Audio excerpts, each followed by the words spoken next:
अस्सलाम वालेकुम, सुबह बखैर, good morning everybody, welcome to Geo Pakistan. कैसे हैं आप सब? अच्छा, एक बात मुझे ऐसा लग रहा है मुबशर कि हमारा मौसम भी बदलना स्टार्ट हो गया है। बिफोर एनीबडी सेज एनीथिंग, हम कराची की बात कर रहे हैं। दिन में यस अभी भी गर्मी है, लेकिन शामों को हवा में थोड़ी सी एक चिल फैक्टर आ गया है। और ये जब इस तरह मौसम बदल रहा होता है तो अपना ख्याल ज़्यादा रखना होता है, क्योंकि बिल्कुल वायरल इन्फेक्शन भी बहुत फैला हुआ है, तो अपना ख्याल ज़रूर रखें। वायरल का ये I am sorry bad thing है कि वो हर मौसम में कोई ना कोई वायरल जब मौसम बदलता है तो कुछ ना कुछ बदलता रहता है। Happening here as well. अच्छा जी, सकाफत की आज सबसे पहले हम प्रोग्राम के आगाज़ में बात करते हैं और आज हम कोलकाता का जिक्र करते हैं, क्योंकि हमारे नुमाइंदगान भी वहाँ पर मौजूद हैं। क्रिकेट वर्ल्ड कप भी वहाँ पर हो रहा है, कोलकाता में ही पाकिस्तान इंग्लैंड का मैच भी होना है। तो कोलकाता का जिक्र करते हुए ये भी बता दें कि भारत का कैपिटल कल्चर कहा जाता है और पाकिस्तान का इंग्लैंड के खिलाफ मार्का इसी शहर में हो रहा है। मैच के साथ यहाँ की तारीख भी खासी दिलचस्प है। यहाँ एशिया की सबसे पहली और 150 साल पुरानी ट्राम अभी तक चल रही है।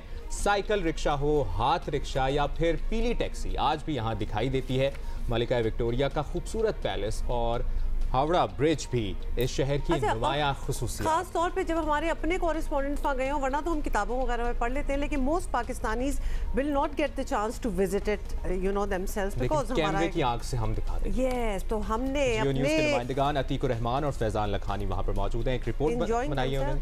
अच्छा, मैं बॉर्डर लाइन जेलस हूँ, क्योंकि of course I love to travel, और वो हम दोनों ही, और हम देख रहे थे कि कहाँ गए और क्या क्या खा रहे हैं, एंजॉय करें और कितना एक शहर को एक्सप्लोर करने का मौका मिल रहा है। That is true. ये बड़ा जबरदस्त गैप भी मिल गया ना। अब हमारा मैच जो अगला इंग्लैंड के अगेंस्ट होना है वो होना है सैटरडे को, तो we have a lot of time. तो इन्होंने कहा होगा। अच्छा, इस दौरान मैं थोड़ा सा देख भी रहा था कि मिर्जा गालिब ने भी कोलकाता का बड़ा जिक्र किया हुआ है अपनी शायरी में, और नौजवानी में शहर का रुख किया था और कई अशार कहे थे। उनमें से एक उन्होंने कहा था कि कलकत्ते का जो जिक्र किया तूने हमनशी, कलकत्ते का जो जिक्र किया तूने हमनशी, एक तीर मेरे सीने में मारा कि हाय हाय हाय हाय।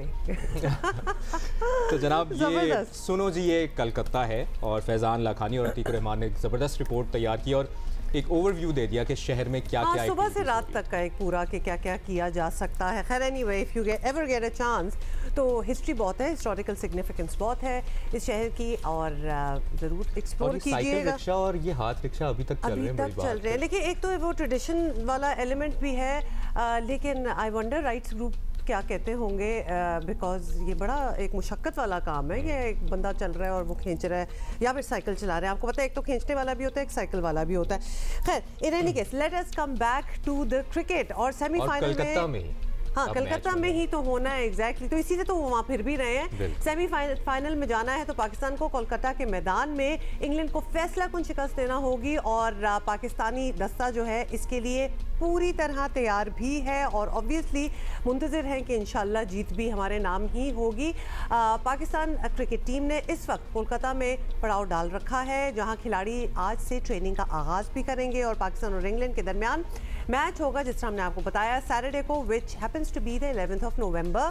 और मेगा इवेंट के सेमीफाइनल तक रसाई के लिए पाकिस्तान को अच्छे मार्जिन से जीत जो है वो दरकार है, नॉट जस्ट एनी, अच्छे मार्जिन से। लेकिन एक बुरी खबर यह है कि फास्ट बॉलर हारिस रऊफ पसली में खिंचाव महसूस कर रहे हैं, और कोलकाता के मकामी होटल में हारिस रऊफ का टेस्ट भी हुआ है। अपने आखिरी मैचेस खुसूसन न्यूजीलैंड के खिलाफ शानदार फतह ने यकीनन बाबर 11 का मोराल तो बढ़ाया है, साथ ही टीम की सेमीफाइनल तक रसाई की उम्मीदें बढ़ा दी हैं। Chairman PCB management committee Zaka Ashraf ने भी गुफ्तगू की है और कहा है कि टीम मुत्तहिद है और खिलाड़ियों में कोई इख्तलाफ नहीं है, दुआ है कि टीम कामयाब हो। बाबर आजम एक ग्रेट कैप्टन है, बड़ा अच्छा प्लेयर है। हमारी दुआएं हैं कि अल्लाह करे उनको कामयाब करे और पाकिस्तान के लिए वो कोई ट्रॉफी लेकर आए। तो हमारे लिए सबसे बड़ी बात है, हम क्यों नेगेटिव बातें सोचें, हम उसको पॉजिटिव सेंस में सोचें कि अब वो आए और उनको हम वेलकम करें, और पाकिस्तानी अवाम भी उधर हो, आप लोग भी हो, हम सब पाकिस्तान टीम के नारे लगा रहे हैं। सुबह जाके देखा है मैंने टीम को, उनका बिल्कुल यूनिटी है, और ये जो फजूल कहानियाँ हैं वो लोग उड़ाते हैं जो हमारे मुल्क की क्रिकेट टीम के दुश्मन है, जो हमारे मुल्क के हमदर्द नहीं हो सकते। कोई ऐसी चीज़ नहीं है, हमारी टीम इकट्ठी खेल रही है, अपने मुल्क के लिए खेल रही है, पाकिस्तान के लिए खेल रही है, और आपकी और मेरी, हम सब की दुआएं हैं कि खुदा ताला उसको कामयाबी से लाए।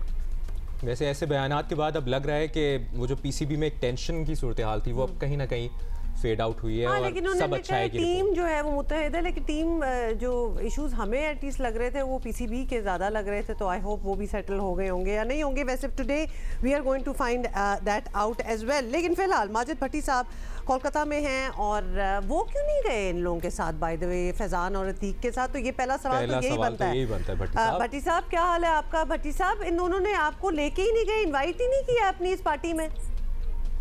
बस देखें, वो नौजवान लोग हैं, उन्होंने अपनी पार्टी अलग बना ली, लेकिन हम लोग ये भी आप खबर ही दे रहे हैं कि वो नौजवान है। If you insist, भट्टी साहब।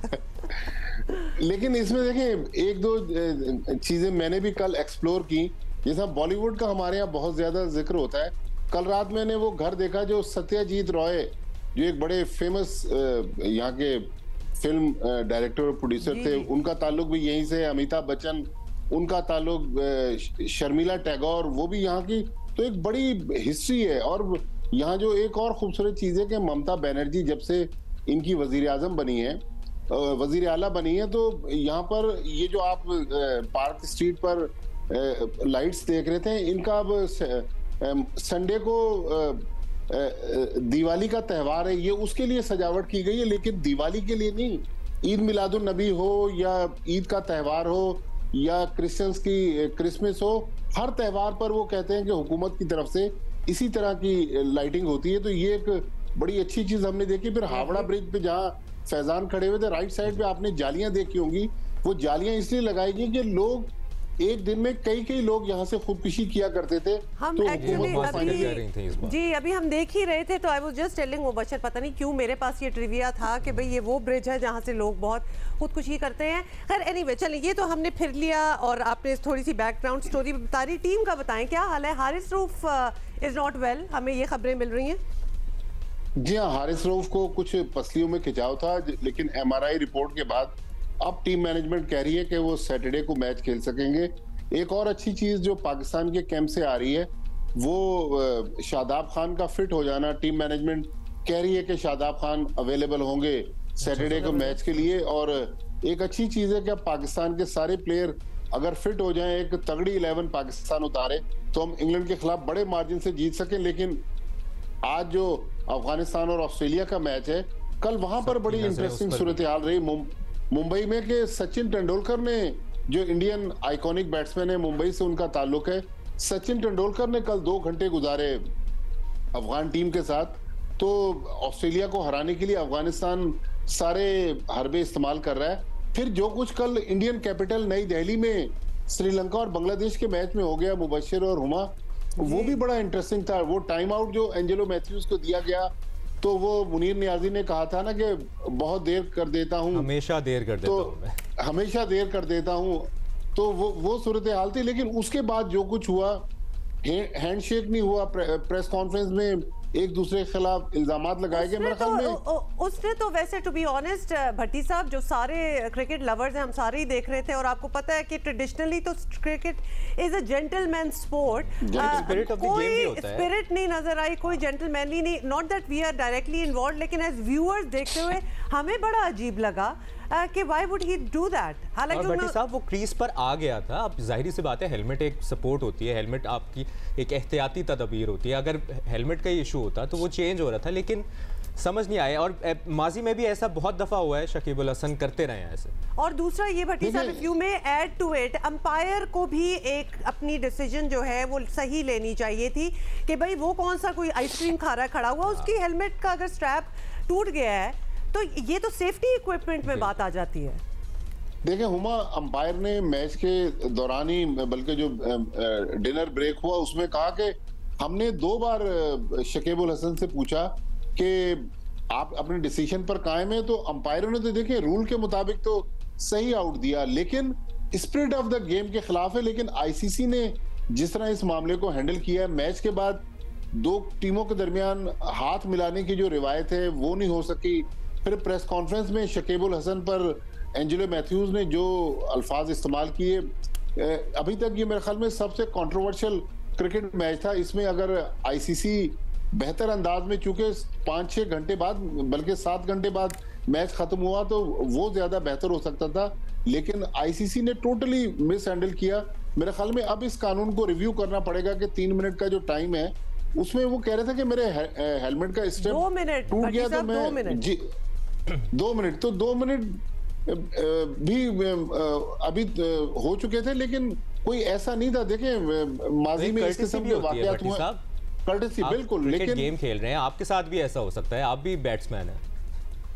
उसने फिर उसको कहा गया कि भाई वहां तो स्पिनर खेल रहे थे, तो उन्होंने कहा भाई स्पिनर्स पे आईसीसी ने विकेट कीपर के लिए हेलमेट को मैंडेटरी किया हुआ है, तो मैं भी बैट्समैन हूं, मुझे हेलमेट पहन के स्पिनर्स को खेलना है। तो मेरे ख्याल में बहुत कल क्रिकेट ये कल काफी एक डार्क डे था इस क्रिकेट वर्ल्ड कप का, जहां इतने अच्छे मैचेस हो रहे थे, वहां इस वाकये ने पूरे रंग में भंग डाल दी। लेकिन बहरहाल पाकिस्तान टीम की बात हो रही थी, पाकिस्तान टीम तैयार है उस सैटरडे के मैच के लिए, लेकिन आज ऑस्ट्रेलिया का मैच, फिर थर्सडे को। लेकिन भट्टी साहब, अगर परफॉर्मेंस की बात की जाए, अब जिस तरह श्रीलंकन टीम कल बांग्लादेश से भी हार गई है, तो हमने जो थोड़ी बहुत उम्मीदें न्यूजीलैंड, बल्कि बहुत उम्मीदें लगाई हुई हैं श्रीलंका और न्यूजीलैंड के मैच में, तो श्रीलंकन टीम का पीछे बोर्ड भी पूरा फारिग हो गया है, श्रीलंकन वजीर खेल ने पूरे बोर्ड को फारिग कर दिया है, फिर परफॉर्मेंस भी उनकी ऐसी है, तो हम एक्सपेक्ट करें कि ये न्यूजीलैंड के खिलाफ कुछ कम बैक करेंगे, अच्छी परफॉर्मेंस दिखाएंगे और समहाउ हमें फ़ायदा हो, या हम फिर बारिश का इंतज़ार करें कि बारिश हो जाए और हमें पॉइंट्स से फ़ायदा हो। मेरा ख्याल में श्रीलंका की टीम मुबशिर ऐसी टीम है कि वो कुछ ना कुछ कर सकती है। उनके बोर्ड में देखें इंटरनल मामला पूरे साल चल रहे होते हैं, एक बार बोर्ड चेंज होता है। कल अर्जुना रानाटुंगा को बोर्ड का सरबराह बना दिया गया, 96 वर्ल्ड कप की विनिंग टीम के वो कप्तान है। तो मुझे लग रहा है कि अपनी प्राइड के लिए श्रीलंका की टीम खेलेगी। अगर क्रिकेट है, अगर श्रीलंका का दिन हुआ तो मेरा दिल कहता है कि श्रीलंका की टीम न्यूजीलैंड को हराएगी और पाकिस्तान का ये जो सफर है इसको अब दूसरी टीमों ने आसान करना है, क्योंकि अगर रन रेट तक मामला चला गया फिर जरा ये मंजिल जो है ये मुश्किल हो जाएगी। राइट अच्छा भट्टी साहब, अभी टाइम बड़ा मिल गया है टीम को, which is good for them कि अब नेक्स्ट मैच जो है वो सैटरडे को है। We have a good chunk of days, 5-6 days है, तो क्या मसरूफियत रहेगी, ट्रेनिंग ही करते रहेंगे, क्या प्लान में है?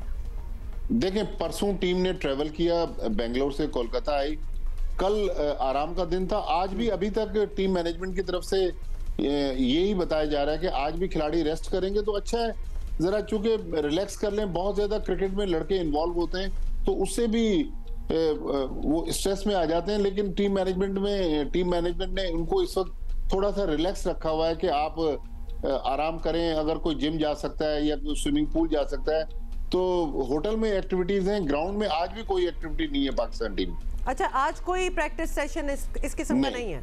अभी तक अनाउंस जो हुआ है वो तो यही है कि टीम आराम करेगी। अच्छा, जो इंग्लैंड के खिलाफ मैच है, जिस तरह सैटरडे तक का इंतजार करना होगा, लेकिन अभी कोई विनिंग कॉम्बिनेशन के साथ ही जाने का इरादा है, या जिस तरह आप बता रहे हैं कि शादाब फिट हो गए हैं, शादाब की वापसी एक्सपेक्टेड है? मुबशिर, अगर आप पिछला मैच देखें जो बेंगलोर में हमने न्यूजीलैंड के खिलाफ जीता, हम 4 फास्ट बॉलरों के साथ गए थे, तो ये मेरी अपनी अंडरस्टैंडिंग है अगर हारिस रऊफ फुली फिट हैं, हो सकता है कि हसन अली को आराम दें और शादाब खान उनकी जगह है। ये एक ही वो चेंज है जो समझ में आती है, अदरवाइज मुझे नहीं लग रहा कि टीम में कोई चेंज होगी। और अगर हारिस रऊफ भी उनकी पसली का जो इशू है वो रहता है तो फिर उनकी जगह फिर हसन अली खेलेंगे, फिर हारिस रऊफ को बाहर बिठाएंगे। तो फास्ट बॉलिंग में एक तब्दीली नजर आ रही है। बैट्समैन तो मुझे लग रहा है कि पाकिस्तान इसी बैटिंग लाइनअप के साथ जाएगा। 10 खिलाड़ी तो वही होंगे जो पिछले मैच में बांग्लादेश के खिलाफ खेले और न्यूजीलैंड ये भी बताएं, अब ऑब्वियसली अपना तो हम देख ही रहे हैं, अपोनेंट को भी देख लें। इंग्लैंड की टीम की परफॉर्मेंस तो खैर सारों के सामने ही है, लेकिन किस तरह देख रहे हैं कि मैच कैसा जाएगा? रिडेम्पशन के लिए तो हर मैच हर कोई चाहता है कि जी बेशक हमारे इवेंचुअली हम जीते ना जीते, इस मैच में जरूर जीत जाएं, कोशिश तो वो भी करेंगे। देखिए इंग्लैंड की टीम भी आपको पता है कि डिफेंडिंग चैंपियन थी और अब तो बहुत ज्यादा क्रिटिसिज्म इंग्लैंड में हो रही है और कहा जा रहा है कि जॉस बटलर जो उनके कप्तान हैं, उसके अलावा 5-6 प्लेयर्स को कहा जा रहा है कि वाइट बॉल क्रिकेट से उनको खुदाफिज कहा जाए, तो वो भी अपनी प्राइड के लिए खेलेंगे। इंग्लिश टीम अभी तक तो टूर्नामेंट बहुत बुरा खेली है, लेकिन उम्मीद है कि वो बुरा खेलते ही सैटरडे के मैच में एंटर होंगे, क्योंकि अगर खुदा न खास्ता इंग्लैंड ने जान पकड़ ली तो हमारे लिए मुश्किल आसान हो जाएगी। लेकिन इंग्लैंड जो है वो मुश्किल हरीफ है, इतना आसान हरीफ नहीं है कि पाकिस्तान उसको आसानी से हरा दे। तो इसलिए पाकिस्तान अगर सिर्फ जीत के लिए जाएगा तो वो ज्यादा आसान है। अगर बहुत ज्यादा 170-180 रन से इंग्लैंड को हराने की बात होगी तो वो पाकिस्तान के लिए फिर मुश्किल हो जाएगा। बड़े मार्जिन से जीतना होगा, देखते हैं क्या होता है। अफगानिस्तान की टीम की हम बात भी कर लेते हैं। चैंपियंस ट्रॉफी में क्वालिफाई करने के लिए उनको ये 2 मैचेस में जीत भी बहुत इंपॉर्टेंस रखती है। तो इस हवाले से क्या आपको लगता है, इंग्लैंड की टीम की हम बात करें, इंग्लैंड की टीम से मुतालिक क्या लगता है? चैंपियंस ट्रॉफी से मुतालिक भी कुछ कंफ्यूजन ही है? देखें, बिल्कुल ऐसा ही है कि अगर इंग्लैंड टॉप 8 में फिनिश नहीं करेगा, क्योंकि चैंपियंस ट्रॉफी के लिए जो कानून बनाया आईसीसी ने, वर्ल्ड कप की 7 टॉप टीमें और होस्ट पाकिस्तान, ये तो चैंपियंस ट्रॉफी में क्वालिफाई करेंगे। लेकिन इंग्लैंड जिस तरह जो हालात हैं, इंग्लैंड तो 9वें या 10वें नंबर पर इस वक्त मौजूद है पॉइंट्स टेबल पे। तो पाकिस्तानी शायकीन 2025 में इंग्लैंड को देखने से महरूम रह जाएंगे। मैं आपको एक बड़ा दिलचस्प वाकया बताऊं कि मेहदी हसन मिराज जो बांग्लादेश के खिलाड़ी हैं, वो एक दिन प्रेस कॉन्फ्रेंस में आए तो यही चैंपियंस ट्रॉफी का सवाल हुआ कि भाई आप चैंपियंस ट्रॉफी के लिए पाकिस्तान जा सकेंगे? तो मेहदी हसन ने अपने सहाफी को कहा कि भाई आप हमारी बात कर रहे हैं, अगर हम नहीं गए तो फिर आप भी पाकिस्तान नहीं जा सकते। तो जाहिर है सहाफियों से सहाफी उसी वक्त जाते हैं जब टीमें जाती हैं। तो मेहदी हसन ने कहा अगर हम नहीं गए तो फिर आप भी नहीं जाएंगे। अच्छा, ये may be I don't know much, लेकिन भट्टी साहब आप बता सकते हैं, अर्लियर जब आप अफगानिस्तान की मीटिंग और एक सेशन विद सचिन तेंदुलकर की बात कर रहे थे, तो वैसी क्यूरियोसिटी थी क्योंकि Afghanistan is also doing very well and they get a lot of assistance from Indian players past and present. उनका मेंटोर है। एग्जैक्टली। तो ये सचिन तेंदुलकर किस कैपेसिटी में उनसे वैसे ही मिले थे? देखिए, वैसे तो सचिन तेंदुलकर जो है वो ब्रांड एम्बेसडर हैं इस वर्ल्ड कप के।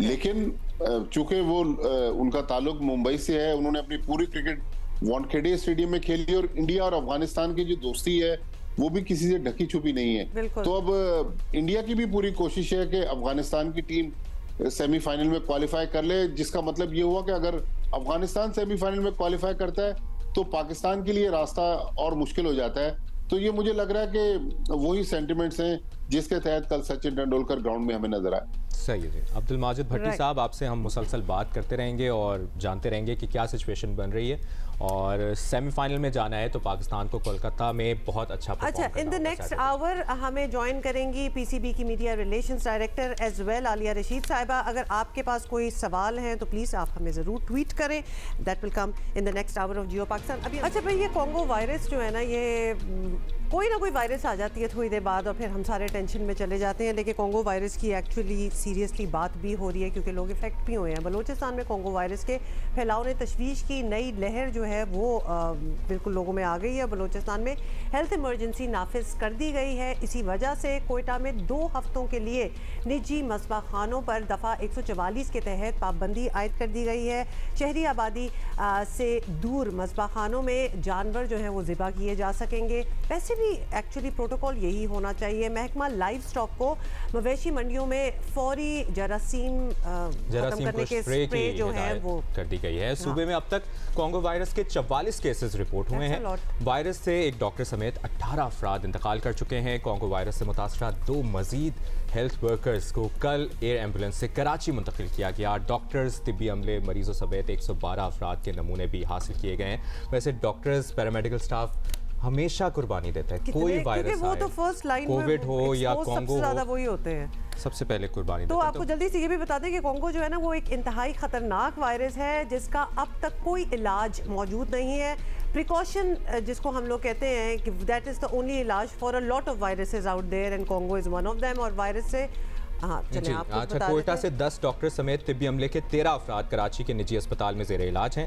ये तर्जुमान महकमा सेहत ने बताया है। और कराची में ज़ेरे इलाज तिब्बी अमले के 2 अरकान की हालत तशवीशनाक बताई जा रही है, जबकि कोयटा में एक अस्पताल का कॉन्गो वायरस से मुतासरा मेडिसिन वार्ड भी सील कर दिया गया है। तो इंतहाई तशवीशनाक सूरत हाल है। वायरस से मुतासरा मरीज चंद दिनों में ही मौत के मुंह में चला जाता है। कॉन्गो वायरस से निपटने के लिए ज़रूरी है कि निज़ाम सेहत को बेहतर बनाया जाए। एब्सोल्युटली, वैसे ही हमारा निज़ाम सेहत ज़रा बेहतर हो जाना चाहिए। कोयटा से हमें हमारे कॉरेस्पॉन्डेंट ज्वाइन करें शहाब उमर, और साथ ही हमें ज्वाइन करेंगे डॉक्टर नदीम जान जो कि फेडरल मिनिस्टर फॉर हेल्थ हैं।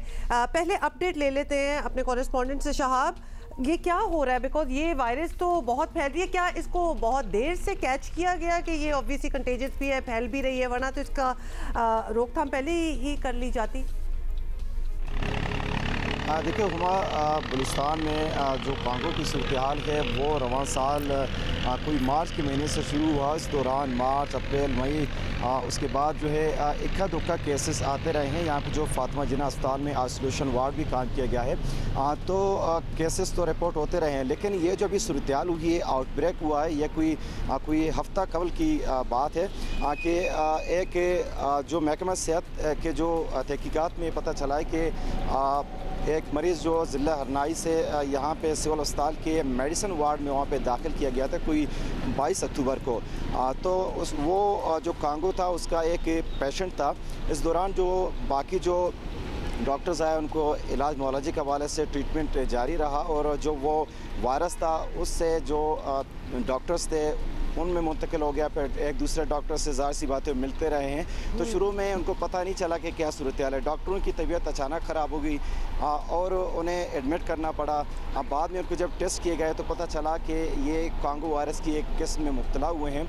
तो इस सूरत हाल के बाद 3 रोज़ कबल जो डॉक्टर्स हैं उनको फौरी तौर पर क्वेटा से कराची मुंतकिल किया। इनमें कोई 11 डॉक्टर्स शामिल हैं और दीगर तिब्बी अमले के 3 अरकान हैं। तो एक डॉक्टर से गुज़िश्ता रोज़ 2 रोज़ जो जी thank you. We are just wondering कि डॉक्टर्स ऑब्वियसली वैसे भी उन लोगों को तो सबसे ज़्यादा एक्सट्रीम प्रिकॉशनरी मेजर्स लेने चाहिए ड्यू टू एनी वायरस, क्योंकि वो तो पहले एक्सपोज होते हैं। डॉक्टर नदीम हमारे साथ हैं, federal minister for health. Doctor साहब, आपको भी टेंशन है इस बात की, बिकॉज ऑब्वियसली बहुत नंबर्स जो हैं वो ज़रा ज़्यादा हो गए हैं और ख़ास तौर पे उनको फ्लाई इन किया जा रहा है कराची इलाज के लिए? जी बहुत शुक्रिया, आपने एक अहम मौजू छेड़ी है।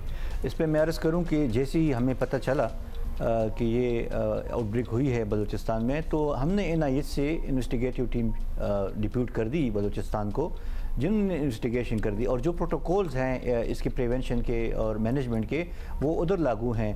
मैं अप्रिशिएट करता हूँ बलूचिस्तान गवर्नमेंट को जिन्होंने इमरजेंसी नाफिज की और वो स्प्रेइंग कर रहे हैं जो कैटल्स हैं उधर, और मुज़ब्बा खानों पे भी उसको दूर ले जाया गया है। इसी के साथ साथ जो दूसरा एलिमेंट है वो अवेयरनेस का है। तो हमें पब्लिक अवेयरनेस चाहिए, लोगों को ये जो अलामात हैं उनकी पहचान होनी चाहिए, और जो भी अलामात जैसे शदीद बुखार आ जाता है, बुखार और दर्द आ जाते हैं, कई आ जाती है, एब्डोमिनल पेन आ जाती हैं या फिट्स आ जाते हैं, तो उसमें उनको सीरियस लेनी चाहिए और इन्वेस्टिगेशन होनी चाहिए। क्योंकि मैंने साथ साथ चारों सूबों को भी हिदायत जारी की हैं कि वो चूँकि हमारे साथ एक अच्छे राब्ते में हैं, तो उनको मैंने कहा है कि हम इनको सर्वेलेंस, इनकी जो सर्वेलेंस है वो इन्हेंस कर ले, एक्टिव सर्वेलेंस, और हम एक नमूने ले लें। ऐसा ना खुदा ना खास्ता कि किसी और सूबे में भी हो और उसका हमें पता ना हो। तो बलूचिस्तान तो उसके जिद में आ गया है, लेकिन उसके लिए जो प्रिवेंटिव मेजर्स है वो हम कर रहे हैं। और ये कुछ एहतियात से मुतालिक बात हो रही है, तो सूबों में भी डॉक्टर नदीम जान साहब, बहुत घरों में पेट्स भी होते हैं, एक इस हवाले से भी बताएं कि क्या प्रिकॉशंस लेनी चाहिए गली मोहल्लों में जिनके घरों में पेट्स वगैरह हैं?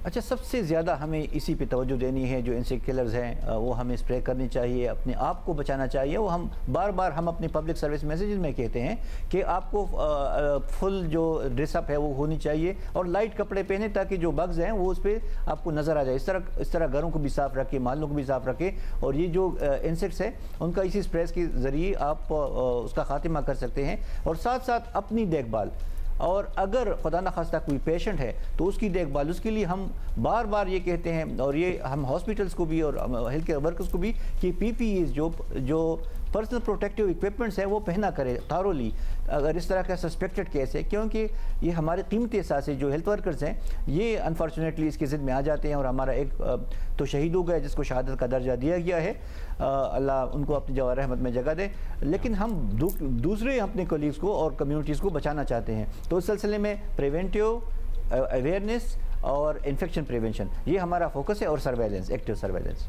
सही। अच्छा डॉक्टर साहब, एक हौसला अफजा खबर ये है कि पहली बार मुल्क भर में 500 के करीब अस्पतालों को अपग्रेड किया जा रहा है, और आपकी कोशिशों से आलमी इदारे सेहत के साथ मिलकर मुल्क भर के बुनियादी मराकज़ सेहत की अपग्रेडेशन होगी। इससे बुनियादी तौर पर फ़ायदा क्या होगा, ज़रा एक्सप्लेन कीजिएगा। अच्छा, ये हमारे एक बड़े प्लान का हिस्सा है जो यूनिवर्सल हेल्थ कवरेज है। यूनिवर्सल हेल्थ कवरेज को अचीव करने के लिए एक सप्लाई साइड है, एक डिमांड साइड है। सप्लाई साइड में हम हेल्थ फैसिलिटीज़ की इक्विपमेंट, रिफर्बिशमेंट और HR को बढ़ाएंगे, और डिमांड साइड में कम्युनिटीज़ को अवेयरनेस देंगे और कम्युनिटी को उस काबिल बनाएंगे कि वो सर्विसेज अवेल कर सके एट एन अफोर्डेबल कास्ट। तो ये उसका एक कंपोनेंट है जो 500 फैसिलिटीज़ आपने कहा ही, तो मैं बता दूं कि हाँ, ये this is the largest and fastest primary health care intervention in the countries history. और हम इंशाल्लाह इसको कंप्लीट भी करेंगे अपना जितना भी टाइम रहता है, और जनवरी में हम इसको इनागोरेट करेंगे और ये इसके काबिल बनाएंगे कि इससे सहूलियात का फ्लो कम्युनिटी को हो। इसके साथ साथ मैं अर्ज़ कर लूँ कि इसको हमने ये चूँकि प्राइमरी हेल्थ केयर सर्विसेज हैं तो इसका एक रेफरल मेकनिज़म ने भी हमने तय किया है, और हम डिजिटलाइज तरीके से रेफरल जो होगी प्राइमरी से सेकेंडरी, सेकेंडरी से टर्शरी, और फिर tertiary secondary to the primary, the reverse chain भी। तो ये एक मुनफरिद इजाफा है इसमें हम कर रहे हैं, और इसके साथ साथ हम एक comprehensive behaviour change communication strategy भी काम कर रहे हैं ताकि लोगों को इल्म हो, आगाही हो, वो अवेल कर सके। साथ साथ मैं अर्ज़ कर लूँ कि जो यूनिवर्सल हेल्थ इंश्योरेंस का प्रोग्राम है उसमें हम जदीयत ला रहे हैं, इनोवेशन ला रहे हैं। पूरे मुल्क में हम चाहते हैं कि एक निज़ाम हो, बेशक उसमें गरीब से गरीब तरीन जो है 20% वो फ्री हो, लेकिन जो बाकी लोग जो अफोर्ड कर सकते हैं और जो अपने पैसे बाकी प्राइवेट सेक्टर में लगाते हैं वो इसी में पूल करके थोड़े से पैसे, और इसको सस्टेनेबल प्रोग्राम बना रहे हैं जो मुल्क में। डॉक्टर साहब, ये जो आप यूनिवर्सल हेल्थ केयर की बात कर रहे हैं ये डिफरेंट है then what the previous government did, क्योंकि उन्होंने भी हेल्थ कार्ड्स और इस किस्म की कोई चीज़ें इंट्रोड्यूस की थी, उसके बाद उनके जाने के बाद वो चीज़ें ऑनर वैसे हुई नहीं। तो क्या ये भी इसी किस्म का एक प्रोजेक्ट है व्हाइल यू आर हेयर, जो इसके ऑब्वियसली कुछ ही महीने रह गए हैं, तो ये 20% वाला, या फिर ये ऑन गोइंग होगा प्रोसेस? अच्छा, हम तो एक बुनियाद रख रहे हैं हुमा, और ये जो पिछली गवर्नमेंट ने जो किया था, जो आप हेल्थ कार्ड की बात कर रहे हैं वो तो उसमें सारे जो लोग थे इसके एम्बेड में आते थे। उसका थोड़ा सा जो टेक्निकल लोग हैं वो उसकी सस्टेनेबिलिटी के बारे में और उसकी अफोर्डेबिलिटी के बारे में कंसर्न थे कि एक गवर्नमेंट कैसे पूरे आवाम को वो फ्री हेल्थ केयर सर्विसेज दे सकती है। फिर उसमें कुछ मैनेजमेंट के इशूज़ थे, तो हमने उनसे लर्निंग ज़रूर की है। एक अच्छा स्टेप लिया गया था, लेकिन उसमें इनोवेशंस और इम्प्रूवमेंट की ज़रूरत थी, जो कि हम अभी कर रहे हैं, और हम उसका एम्बेड जो है पूरे मुल्क में फैलाना चाहते हैं। बलूचिस्तान ने ऑलरेडी एग्री किया, Balochistan was not part of that.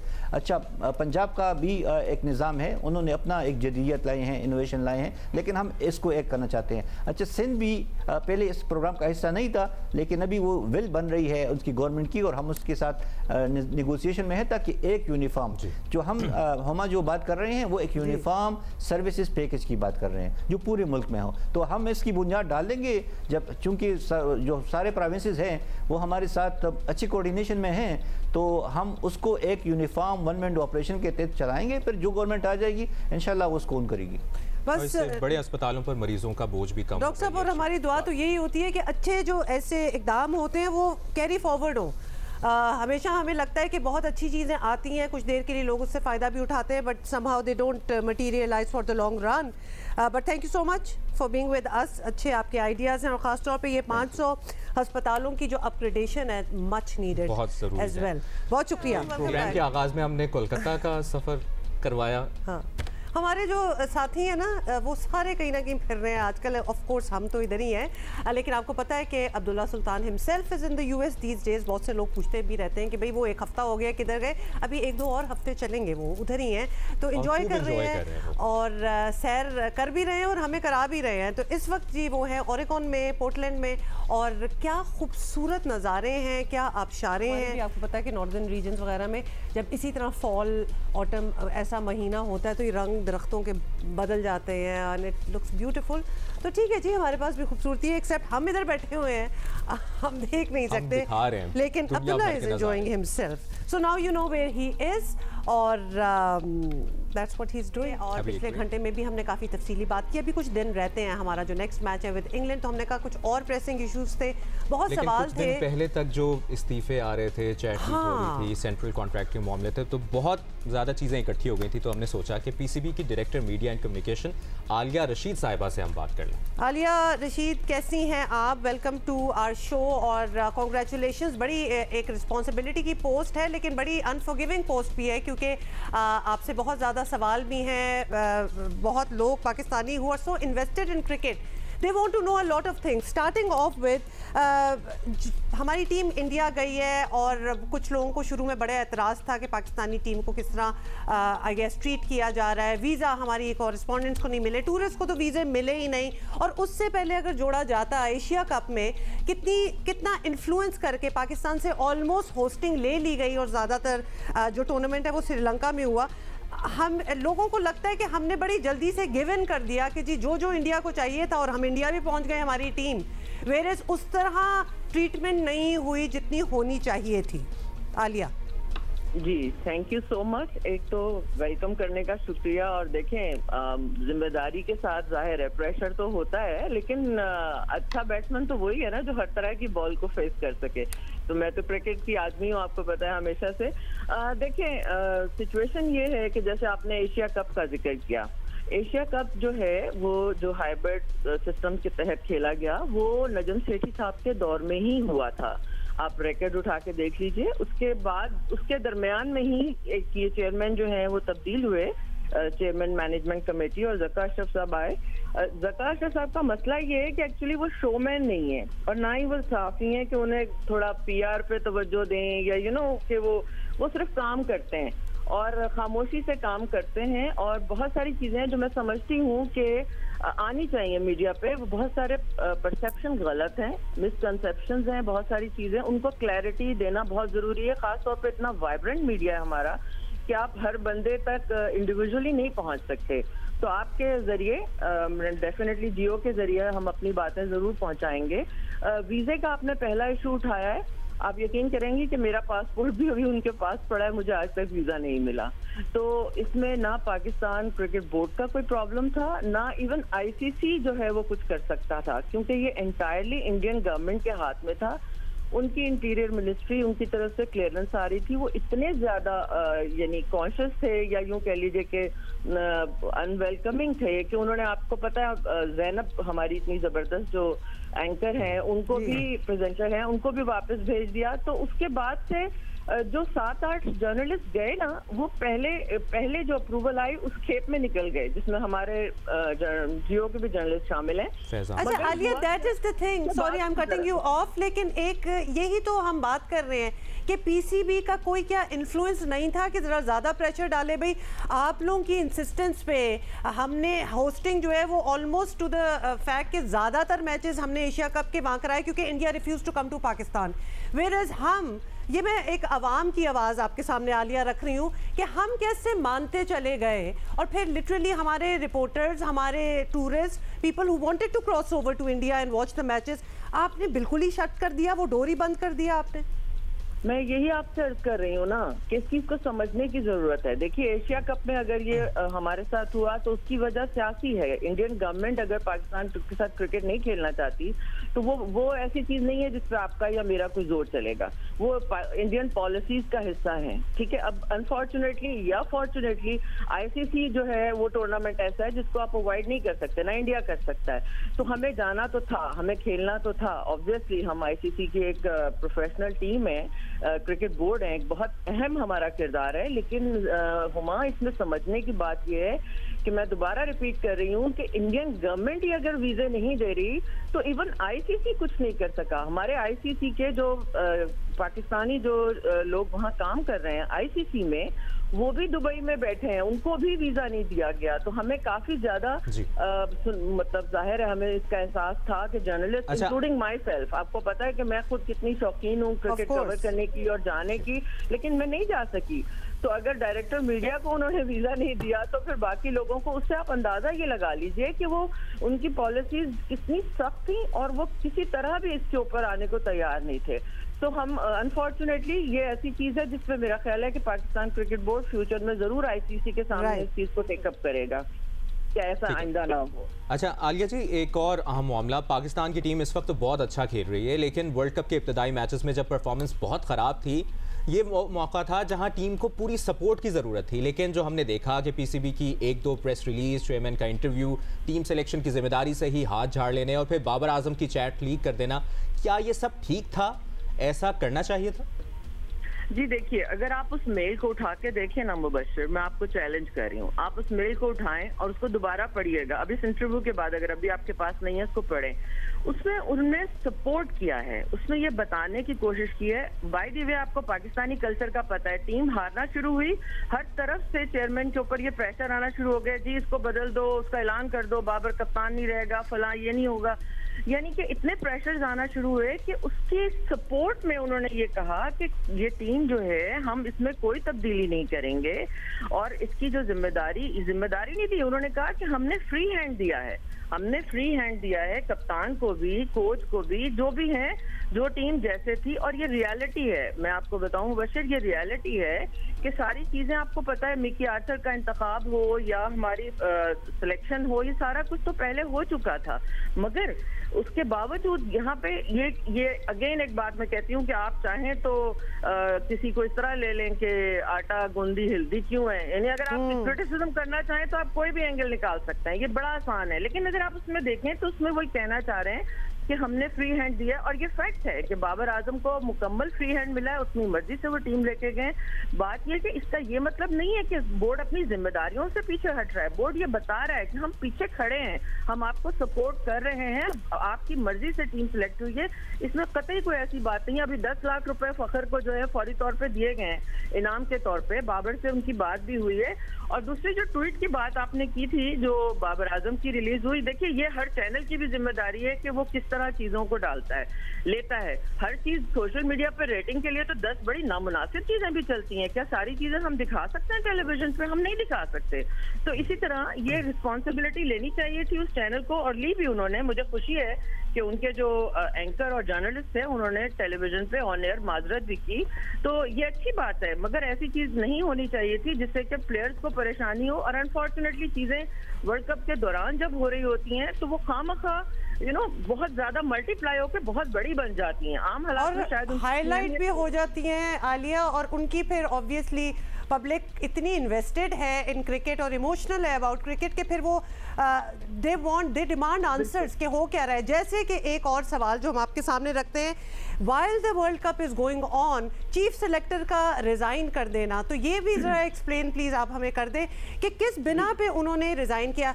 Is it because of the story that came out कि उनकी भी he is with the company, aligned with the company, या फिर उन्होंने इसलिए रिजाइन किया क्योंकि टीम की परफॉर्मेंस अच्छी नहीं थी और ऑब्वियसली सिलेक्शन तो उन्हीं की थी? देखिए हुमा, इसको बिल्कुल आसान लफ्जों में यूं समझिए कि अगर मैं जियो पे काम कर रही थी और उसके साथ साथ मैंने किसी और चैनल से भी कॉन्ट्रैक्ट किया हुआ होगा, तो ये मेरी इखलाक की ड्यूटी नहीं है कि मैं आपको बताऊंगी कि मैं यहाँ आपके पास जॉब करने आई हूँ, मगर मैं यहाँ एक डायरेक्टर के तौर पे काम कर रही हूँ।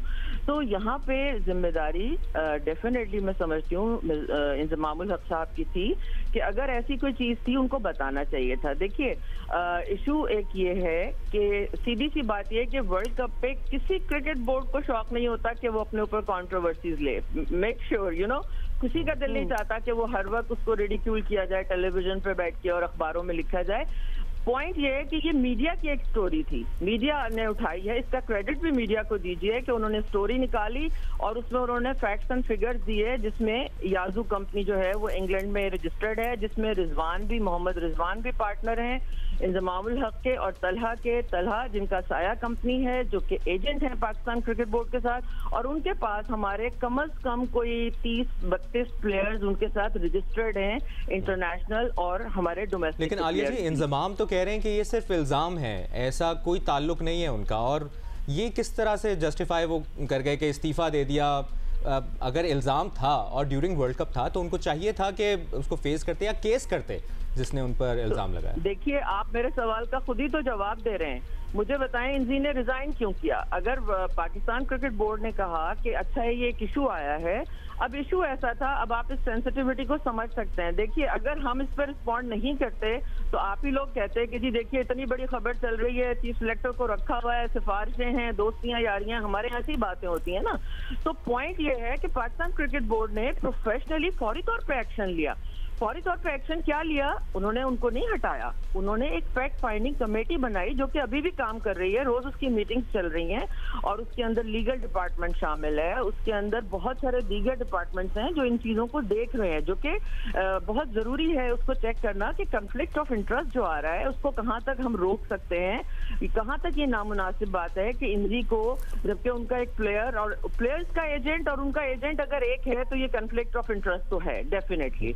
और उसके अलावा इंजी जो है वो इन्फ्लुएंस भी कर सकते हैं और बहुत सारे प्लेयर्स इन्फ्लुएंस कर सकते हैं दूसरे प्लेयर्स के लिए, तो उससे क्या हो रहा है कि एक डोमिनेटिंग एक इफेक्ट आ रहा है कि जी एक एजेंट जो है वो सारा कुछ समेट के बैठा है और उसी के हाथ में सब कुछ है। मेरा भी पॉइंट ये है कि इंजी को रिजाइन करने की इंस्टेंटली उन्होंने रिजाइन कर दिया, क्यों? हालांकि मुझसे खुद बात करके वो गए थे और बड़ी तफसील से बात हुई थी, तो अभी होना ये चाहिए था कि उनको जरूरत नहीं थी रिजाइन करने की, उनको तो चेयरमैन ने बुलाया कि भाई आप आइए, बात कीजिए और अपना पॉइंट ऑफ व्यू दीजिए, उन्होंने नहीं दिया। उन्होंने जो ही सुना कि जी ये फैक्ट फाइंडिंग कमेटी है, उन्होंने 2 मिनट के अंदर जो है हमें मैसेज कर दिए कि जी मैं रिजाइन कर रहा हूँ। तो अभी रिजाइन जो है वो अप्रूव नहीं किया है पाकिस्तान क्रिकेट बोर्ड ने। उसकी वजह ये है कि पहले ये फैक्ट फाइंडिंग कमेटी सारे रिजल्ट लेके आएगी, सामने बताएगी कि क्या है क्या नहीं है, अगर वो क्लियर हुए तो हम दोबारा वो काम कर सकते हैं, ऐसी बात नहीं है। आलिया, आप खुद भी फैक्ट फाइंडिंग कमेटी की मेंबर हैं? नहीं, मैं उस कमेटी की इनिशियली थी, लेकिन मैंने ये मुनासिब नहीं समझा कि मैं डायरेक्टर मीडिया हूँ, मैंने मीडिया को भी फेस करना है, तो इसलिए मैं उस कमेटी से अलहदा हो गई हूँ, लेकिन बाकी तमाम बड़े प्रोफेशनल लोग सारे उसमें शामिल हैं। अच्छा, तो लेकिन अभी तक की आपकी इंफॉर्मेशन क्या है? क्या ये इल्ज़ाम साबित हो गए हैं? जिस तरह आप बता भी नहीं है, तो इंजमाम तो अभी तक कहते रहे कि ये इल्ज़ाम ही है। मुबशिर, आपने मेरा ख्याल है कल परसों वाला इंटरव्यू उनका मिस कर दिया है शायद, वो आप देखिए, उसमें उन्होंने कैटेगोरिकली इंजी ने कहा है कि जी साया ग्रुप से मेरा भी ताल्लुक है, वो जिस तरह प्लेयर्स को मैनेज करते हैं उसी तरह तलहा यानी साया ग्रुप मुझे भी मैनेज करता है, ये उन्होंने ऑन एयर कहा है।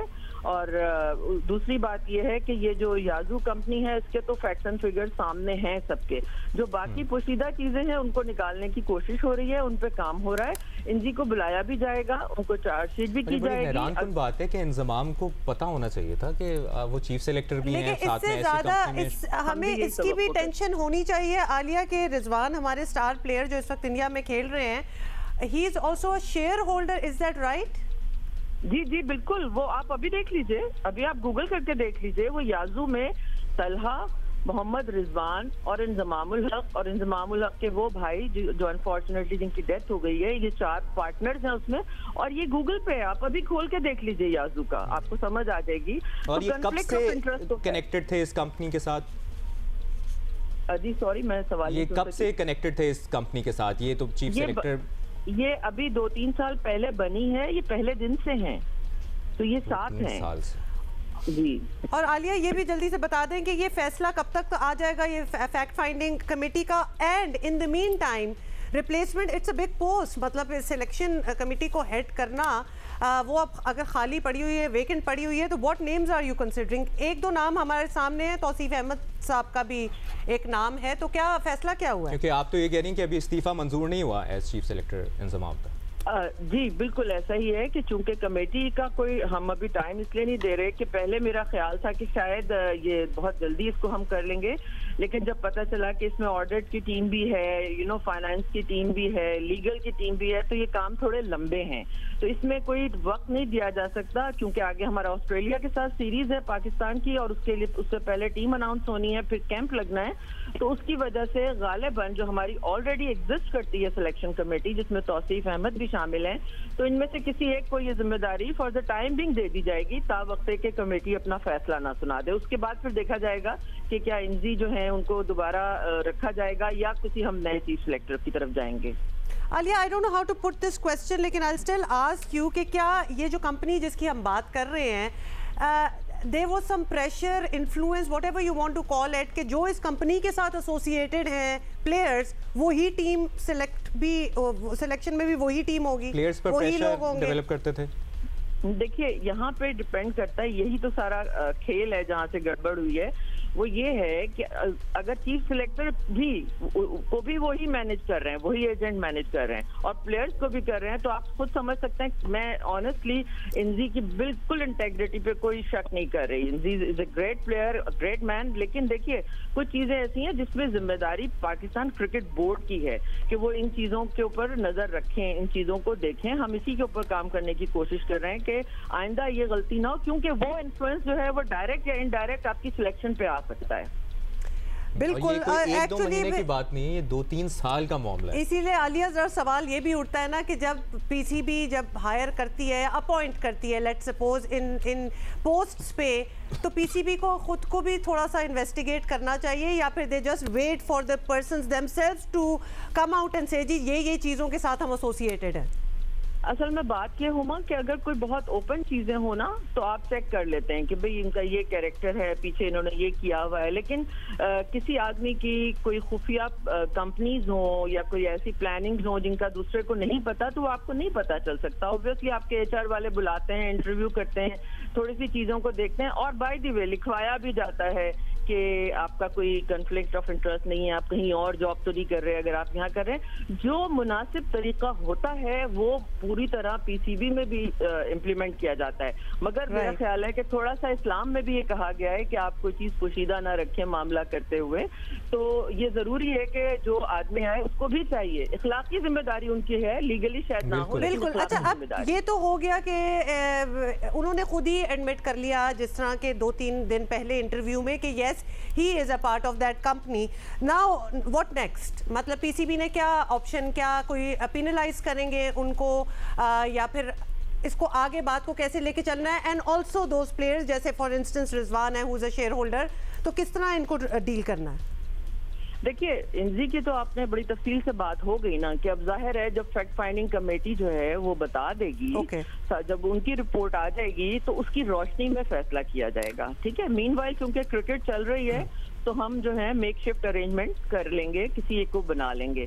जहां तक रिजवान की बात है, देखिए उनका तो कोई ताल्लुक नहीं है। प्लेयर तो कहीं भी सारी उम्र प्लेयर जो हैं वो अपने बुढ़ापे के लिए इन्वेस्ट करते हैं, काम कर जो वो कमाते हैं उनका पीरियड बड़ा कम होता है। आपको पता है प्लेयर्स की एज जो है वो 35, 36, 38 से ज्यादा होती नहीं है।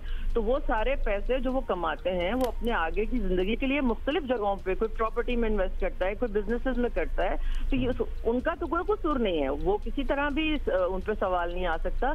सवाल इंजी पे भी नहीं था अगर हम उनको चीफ सिलेक्टर ना बनाते। बिल्कुल, और इंजमाम का बड़ा पुराना ताल्लुक है पीसीबी से, पाकिस्तान क्रिकेट से, एज खिलाड़ी भी, एज कप्तान भी, फिर एज चीफ सेलेक्टर भी, तो उनको ये पहले से मालूम होना चाहिए था। अच्छा, मूविंग ऑन ये आलिया के जब शुरू में वर्ल्ड कप में हमने देखा हमारी टीम की परफॉर्मेंस बिल्कुल अच्छी नहीं थी, लॉट ऑफ टॉक, और बहुत एक्सपर्ट्स जो है उनका ये भी कहना था कि मे बी लथार्जी है। बहुत से लोगों का ये पॉइंट आउट करना भी था कि हमारे players are too invested in leagues around the world, और ऑब्वियसली एनओसीज भी मिल जाते हैं और वो चले भी जाते हैं खेलने। Is that the right model to follow?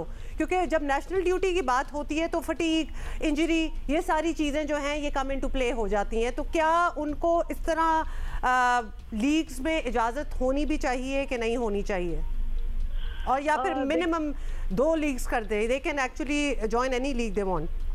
जी हुमा, देखिए इसमें थोड़ा सा ये सवाल जो है जवाब तलब है तफसीली। उसकी वजह यह है कि पैसा एक बड़ी इंपॉर्टेंट फैक्टर है। जो तमाम प्लेयर्स जो हैं दुनिया भर में जो प्लेयर्स खेलते हैं वो उनके लिए पैसे की बहुत ज़्यादा अहमियत है।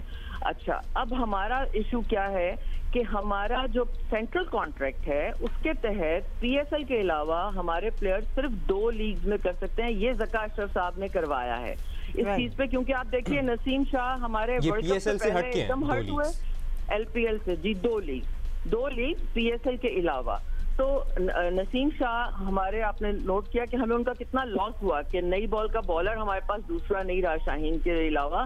तो ये एक चीज बहुत गलत हुई कि ज्यादा लीग्स में खेलने से बेशक उनको पैसे बहुत मिलते हैं बेशक, लेकिन फिर यहाँ पे एक लाइन ड्रॉ की है पीसीबी ने कि आपको इसी वजह से, देखिए मैं इस चीज का क्रेडिट दे रही हूँ ज़का अशरफ साहब को, मैं इस चीज का दे रही हूँ कि 200% कौन सा बोर्ड है जो 200% आपकी तनख्वाह में इजाफा करता है ठीक है, उनके इतने पैसे बढ़ाए गए हैं, प्लस आईसीसी से जो रेवेन्यू आता है उसमें वो 3% की शेयरिंग भी उनको दी गई है।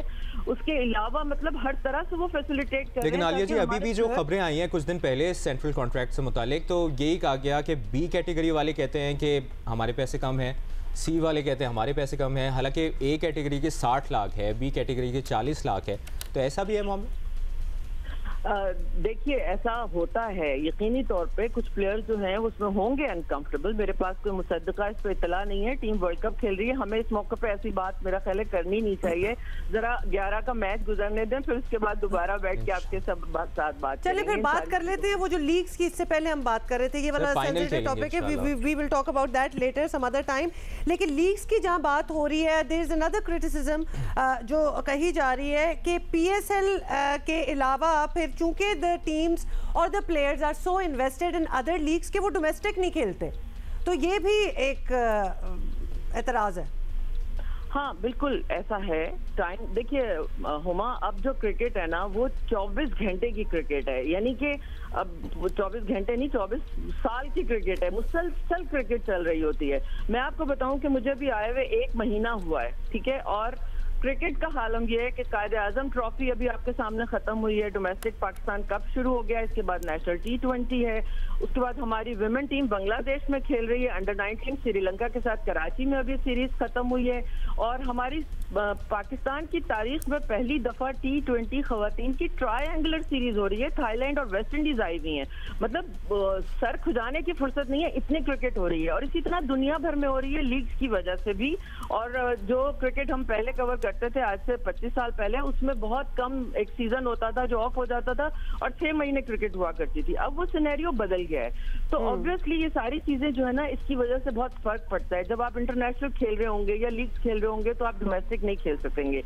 प्रॉब्लम फाइनली आलिया, टाइम कम है, जल्दी से एक और बात, बिकॉज ये लोगों का आपको पता है सोशल मीडिया पे भी people are so invested in this कि टीम जो है, हमारे जो प्लेयर्स हैं दे प्रेफर T20, और अब तो खैर T10 भी आखिरी है मामला ज़रा कॉम्प्लिकेट करने के लिए, तो लिहाजा इसका असर ODIs में बहुत पड़ता है। दे आर नॉट इंटरेस्टेड और नॉट फिट इनफ कि वो इतने लंबे लंबे 50 ओवर टाइप मैचेस करें, वो they are okay with T20s। ये रियलिटी है, और मेरा ख्याल है इस पे हमें काम करने की बहुत सख्त ज़रूरत है, क्योंकि ये देखना पड़ेगा। क्योंकि देखिए 4 ओवर की क्रिकेट करवाना एज अ बॉलर बहुत आसान है 10 ओवर के मुकाबले में। टेस्ट क्रिकेट में हालांकि हमारे जो टेस्ट क्रिकेट के बॉलर्स हैं उनको भी सेंट्रली कॉन्ट्रैक्ट दिया गया है, मतलब हर तरह से हम कोशिश कर रहे हैं कि जो अच्छी क्रिकेट है, लंबी क्रिकेट है, वो ऊपर आनी चाहिए। मगर ये बात बिल्कुल सही है कि नीचे डोमेस्टिक में हमारे जो बड़ी क्रिकेट है, 4 डे क्रिकेट है, रेड बॉल क्रिकेट है, उसके ऊपर जोर देना चाहिए। और हमारे प्लेयर्स अगर वो खेल रहे होते तो मेरा ख्याल है आज जो स्पिनर्स विकेटें नहीं ले पा रहे या कहीं जो हमें कमियां नजर आ रही हैं, उसकी बुनियादी वजह यही है कि वो फर्स्ट क्लास क्रिकेट नहीं खेलते। तो इस पे पाकिस्तान क्रिकेट बोर्ड को यकीनन काम करना पड़ेगा। सही। आलिया रशीद साहिबा हमारे साथ मौजूद थी और हम उम्मीद करते हैं कि पाकिस्तान बहुत आगे जाए, वर्ल्ड कप में फाइनल जीते, और फिर जब आप यहाँ आए तो फिर आप अभी भी बड़े सवाल हैं, लेकिन इंशाल्लाह अब हम इंतजार करेंगे कि आप स्टूडियो में आएंगी तो बातें करेंगे बाकी। और rights that's it.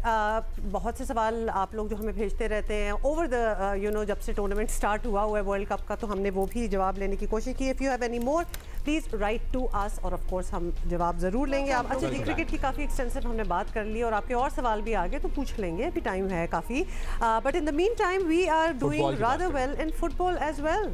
Ji, football world cup qualifier में कंबोडिया के खिलाफ हमें याद है कि पाकिस्तान ने तारीखी कामयाबी हासिल की, जिसने कौमी टीम के लिए नए दरवाजे खोल दिए हैं। और क्वालिफाइंग राउंड के दूसरे मरहले में पाकिस्तान अब 16 नवंबर को सऊदी अरब के साथ उसके होम ग्राउंड में सामना करेगा। सऊदीया में बिल्कुल। ओके। और 21 नवंबर को ताजिकिस्तान की टीम पाकिस्तान मैच खेलने आएगी, तो 21 नवंबर को यहाँ पर मैच होगा। बदकिस्मती से कौमी फुटबॉल टीम के कप्तान ईसा सुलेमान इंजरी के बायस दोनों मैचेस में शरीक नहीं होंगे, और कौमी फुटबॉल टीम ने तैयारियों का आगाज कर दिया है। मुल्क में फुटबॉल मैच कराने के लिए सिर्फ इस्लामाबाद का जिन्ना स्टेडियम आलमी मयार पर पूरा पॉज करें इधर। ये बात जब हम सुनते हैं ना और दोबारा रीइटरेट करते हैं तो दुख इसलिए होता है because Pakistan is football crazy. मतलब पहले हम समझते थे कि सिर्फ क्रिकेट है, और cricket definitely is number 1 sport which is loved इन पाकिस्तान, लेकिन सो इज फुटबॉल। बहुत ज्यादा पसंद किया, और स्टेडियम एक है और उसकी हालत भी अच्छी नहीं है। यस, वो भी बेहतर है बाकियों से। बिल्कुल, उसको भी ठीक करने की बहुत ज़रूरत है। तो ऐसे में Pakistan football federation normalisation committee पर भारी जिम्मेदारी है कि वो फेडरेशन से सियासत का खात्मा करें। यहाँ पर भी, इस जगह भी सियासत है, हर जगह सियासत नहीं है पाकिस्तान में, या फिर इज इट यूनिवर्सल? हर जगह ही है वैसे तो ये सियासत का भी इन्होंने खात्मा करना है डिफरेंट शहरों से, और फुटबॉल स्टेडियम्स को भाई ऐसे मयार पे लेके आए कि बाकी टीमें जब आती हैं तो हमें शर्मिंदगी तो ना हो, और हम भी ज़रा प्राउड फील करें, क्योंकि माशाल्लाह पैशन तो बहुत है हमारे यहाँ, और हमारी team is getting better too. बिल्कुल, और इस पर ये भी ख्याल रखना चाहिए कि जिस तरह से क्रिकेट के चाहने वाले बहुत हैं, फुटबॉल को देखने वाले बहुत हैं पाकिस्तान में, फुटबॉल लवर्स बहुत हैं। अच्छा जी, हारून मलिक साहब, chairman Pakistan football federation normalisation committee, हमारे साथ मौजूद हैं। बहुत बहुत शुक्रिया आपके वक्त के लिए हारून मलिक साहब। सबसे पहले तो आपसे ये जानना चाहेंगे कि हमारी टीम का अगला मैच, जिस तरह हमने बताया, सऊदी अरब से है। जाहिर है सऊदी अरब की टीम बहुत बेहतर है, तो क्या तैयारियां हैं हमारी इस सिलसिले में, और हम एक्सपेक्ट करें कि पाकिस्तान सऊदी अरब को शिकस्त देगा फुटबॉल में? जी, सबसे पहले तो मैं हर किसी को मुबारकबाद दूंगा कि हमने अपना पहला वर्ल्ड कप क्वालिफायर मैच जीता। आई थिंक ये पाकिस्तान फुटबॉल के लिए एक बहुत एक्साइटिंग दिन था, खास तौर पे इस वजह से कि अब हमने अपने अगले 2 साल के लिए मैचेस सेटअप करवा लिए हैं, जिसमें सऊदी अरेबिया, ताजिकिस्तान, उर्दन, इन सारी टीमों से अब हम खेलेंगे। तो सऊदी अरेबिया वाला मैच हमारा, जिस तरह कैम्बोडिया का भी हुआ, एक होम और एक अवे लेग पे होता है, तो हर मुल्क के साथ हम 2 मैचेस खेलेंगे। पहला मैच हमारा अवे है, 16 तारीख को है, सऊदी अरेबिया हम जाके खेलेंगे दमाम शहर के बिल्कुल बाहर। तो सऊदी अरेबिया की टीम की रैंकिंग है इस वक्त 52 और पाकिस्तान है 193। जब हम कैम्बोडिया से खेले थे तो हम 197 थे और कैम्बोडिया 177 थी। सो जाहिर है मुकाबला बहुत टफ है, लेकिन जो इम्पोर्टेंट चीज़ है वो ये है कि किसी भी मुल्क की डेवलपमेंट, फुटबॉल की डेवलपमेंट की सफ़र में बेहतर टीमों के साथ खेलना, अच्छी टीमों के साथ खेलना एक बहुत बड़ा ऑनर होता है और एक मौका होता है अपने आप को इम्प्रूव करने का। So we're really looking forward to a good game against Saudi Arabia, Tajikistan and Jordan. अच्छा, गुड गेम तो इंशाल्लाह we are all praying and hoping कि बहुत ज़बरदस्त हो, और लिटरली यही ओपनिंग्स हों जिससे हम ज़रा ज़्यादा सीरियस हो जाएं हमारे जी फुटबॉल टीम के, और ऑब्वियसली वर्ल्ड में खेलने के लिए। लेकिन टेंशन हमें ये है कि हमारे जो कप्तान है ईसा सुलेमान, वो इंजर्ड हैं और अगले दोनों मैचेस होम एंड अवे वो अवेलेबल नहीं होंगे। क्वालिफाइंग राउंड भी इनमें से एक है, तो इज इट ट्रू कि वो अवेलेबल नहीं होंगे? Is he getting better? से मुतालिक भी बताएं जी। हाँ जी, सो ईसा सुलेमान की परफॉर्मेंस आपने भी देखी, सबने देखी, और वाकई वो बहुत ही एक क्रिटिकल पार्ट है टीम का, और खास तौर पे हमारी डिफेंस में। ईसा सुलेमान खेलते हैं अज़रबैजान प्रीमियर लीग में, सुमकायत एक क्लब है उसके लिए। तो मैच के दौरान उनका मेनिस्कस टेयर हो गया, जिसका मतलब है कि वो 2 महीने के लिए अब फुटबॉल नहीं खेलेंगे। तो हमारे अगले दोनों मैचेस के लिए वो अवेलेबल नहीं है। उसमें अगर मैं कहूँ कि कोई पॉजिटिव एस्पेक्ट है तो मैं ये कह सकता हूँ कि पिछले कैंप में भी, पिछले मैचेस में भी जो हमारे कोच हैं स्टीफन कॉन्स्टेंटीन, उन्होंने 5 कप्तान मुकर्रर किए थे, जिनमें से एक मेन ईसा सुलेमान थे, बट बाकियों को भी जिम्मेदारी दी थी कुछ चीज़ों की। तो वो ग्रूम कर ही रहे हैं और प्लेयर्स को भी। तो मुझे उम्मीद है कि मैच से पहले वो जब कैप्टन अनाउंस करेंगे तो टीम में बहरहाल एक एलिमेंट ऑफ स्टेबिलिटी हो। अच्छा, ये मेनिस्कस इंजरी आप बता रहे हैं तो ये तो हमें ज़रा सीरियस साउंड कर रही है, because football is such a heavy duty sport कि अगर भी कोई कुछ भी आपकी लेग नी इंजरी हो तो it does take a long time. बिल्कुल, और हारून साहब से हमने इस बारे में भी बात करनी है कि अब ये ईसा सुलेमान की इंजरी जो है वो तो जिस तरह उन्होंने बताया भी है, लेकिन बाकी टीम में जिस तरह कंबोडिया के ख़िलाफ़ एक ही गोल किया था हारून हामिद ने, और हम एक्सपेक्ट कर रहे हैं कि हारून हामिद अपनी परफॉर्मेंस को बरकरार रखें और फुटबॉल वर्ल्ड कप क्वालिफायर का ये जो सिलसिला है पाकिस्तान इसमें अच्छी कारकर्दगी दिखाए सऊदी अरब के ख़िलाफ़। हम हारून मलिक साहब से दोबारा कनेक्ट कर चुके हैं। हारून मलिक साहब, आप तो ये भी बता रहे थे, और दूसरा हारून हमीद, इन्होंने बड़ा अच्छा परफॉर्म किया था, तो इससे मुतालिक बताएं कि और हम किस पे लुक फॉरवर्ड कर रहे हैं कि ये प्लेयर्स अच्छा परफॉर्म करके दिखाएंगे हाँ, सऊदी और अरब खास तौर पे अरुण साहब ये कैम्बोडिया के जब हम सेलिब्रेशंस देख रहे थे ना कि हम जीते हैं तो टीम हमें बड़ी वेल जेल्ड लग रही थी और ये बड़ा एक रेयर मोमेंट था जो लग रहा था कि बहुत यूनाइटेड है और बड़े पुरज़म है एंड ऑफ कोर्स परफॉर्मेंस ने दिखा भी दिया। हाँ जी, मेरा ख्याल है कि इसमें एक बहुत बड़ा जो आंसर है वो इस चीज का है कि टीम इकट्ठी खेल रही है पिछले 1.5 साल से तकरीबन, और पिछले 1.5 साल में इन्होंने 12 इंटरनेशनल मैचेस खेले हैं जो शायद पाकिस्तान की हिस्ट्री में हमने कभी भी इतने मैचेस नहीं खेले।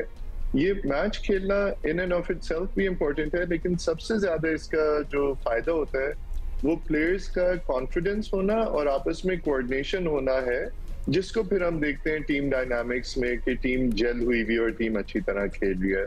सो आई एम रियली हैप्पी कि आपने ये पॉइंट रेज किया है। हारून हामिद, जी प्लीज।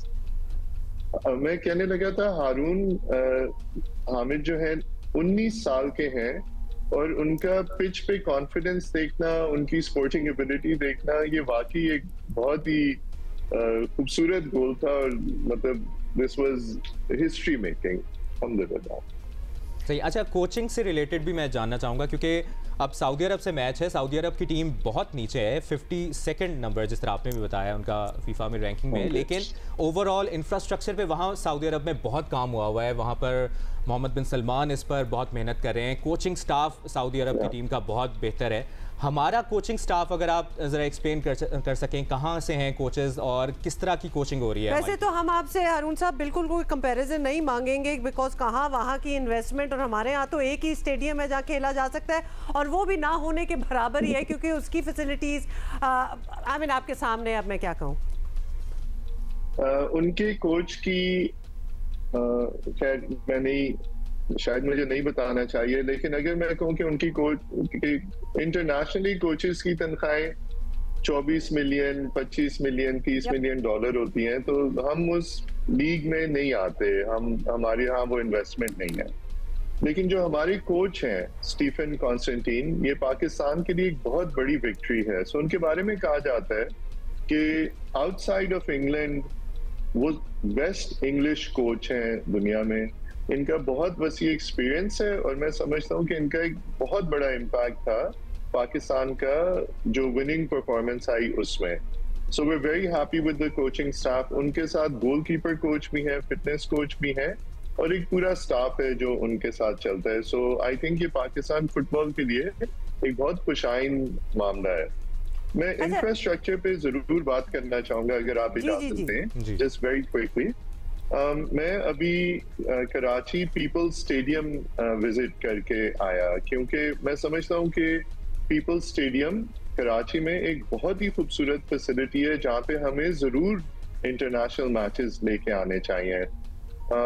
अगर उस स्टेडियम पे इन्वेस्ट किया जाए, उसमें 3-4 काम है।